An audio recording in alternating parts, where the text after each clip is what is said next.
எல்லாருக்கும் வணக்கம். நேற்று இட்லிக்கு ஊற போட்டிருந்தேன்னு சொன்னல, அதை அரைச்சி எடுத்துட்டேன். மாவு ரொம்ப அருமையாக வந்திருந்தது. இது என்ன ரேஷியோவில் போட்டிருக்கேன்னா 3:1:1, அதாவது 3 கிளாஸ் இட்லி அரிசி, 1 கிளாஸ் கம்பு, 1 கிளாஸ் உளுந்து. இந்த இட்லி மாவு நல்லா பொங்கி நல்லா வரதுக்கு இன்னொரு டிப்ஸ் என்ன தெரியுமா?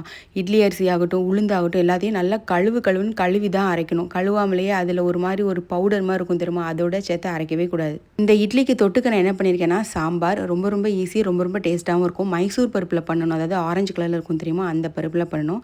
வெங்காயம், தக்காளி, பச்சை மிளகாய், கொஞ்சமாக சாம்பார் பொடி, உப்பு, அப்புறம் மஞ்சள் பொடி இதெல்லாம் போட்டு நல்லா குக்கரில் 3 விசில் விட்டு எடுத்தோம்னா அருமையான சாம்பார் ரெடி. தேவைப்பட்டால் தாளிச்சிக்கலாம், இல்லைன்னா அப்படியே விட்டுறலாம். சின்ன பிள்ளைங்களுக்கு அதில் நம்ம என்ன ஆட் பண்ணியிருக்கோம் அப்படின்னே தெரியாது. அவங்க நார்மல் இட்லின்னு நினச்சி அப்படியே சாப்பிட்ருவாங்க.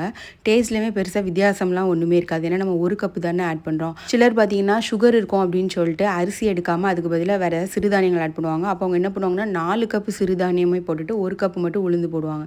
அந்த மெஷர்மெண்ட்டில் போட்டால் நல்லா வருமா எனக்கு தெரியல. நான் ஒரு தடவை ட்ரை பண்ணி பார்த்துட்டு எப்படி இருந்துச்சுன்னு சொல்கிறேன். இட்லி எப்போவுமே நல்லா ஆற விட்டு தான் எடுக்கணும். அப்போ தான் அந்த தட்டில் ஒட்டாமல் இட்லி அழகாக வரும். ஆனால் நான் இப்போ வெளியில் போகிறேன் அப்படிங்கிறனால அவசரமாகவே எடுத்துட்டேன். என் பிள்ளைங்களுக்காக நான் காரத்தை ரொம்ப கம்மியாக போட்டிருக்கேன். நீங்கள் அதே சாம்பார் பொடியெலாம் ஜாஸ்தியாக போட்டிங்கன்னா ஆரஞ்சு கலரில் பார்க்கவே சூப்பராக இருக்கும். சாம்பார் ரொம்ப ரொம்ப டேஸ்ட்டாக வரணும்னா நிறைய தக்காளி பழம் போடணும். அப்போ தான் அதில் இருக்கிற இனிப்பு புளிப்பெல்லாம் சேர்ந்து இன்னும் நல்லாயிருக்கும். எப்படியும் என்னை விட நீங்கள் எல்லாருமே ரொம்ப சூப்பராக சமைப்பீங்க, அது எனக்கு நல்லாவே தெரியும். இருந்தாலும் என்னோட ஸ்டைல் எப்படிங்கிறத நான் காட்டியிருக்கேன்.